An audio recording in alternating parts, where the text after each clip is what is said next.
Graduation season na. Isa lang ibig sabihin nun, panahon na para mag-summer vacation. Kung nasaan man kayo mga ka-amazing, out of this world nature tripping, ang hatid ko sa pagpapatuloy ng special limited series na Amazing Earth in the City. Right? Sparkle artists na sina Hailey Dizon at Migs Almendras magpapasiklaban sa isang eco park. Ang challenge sa kanila, patunayan kung sino ang mas mabilis at kung sino ang mas matibay. Gen Z ba? O Gen Y? Tingin mo.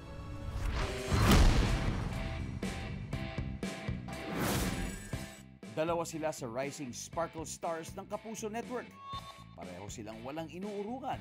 Hi mga ka-amazing! This is Hailey Dizon, proud Gen Z. What's up mga ka-amazing? This is Mix Almendras, Millennials represent!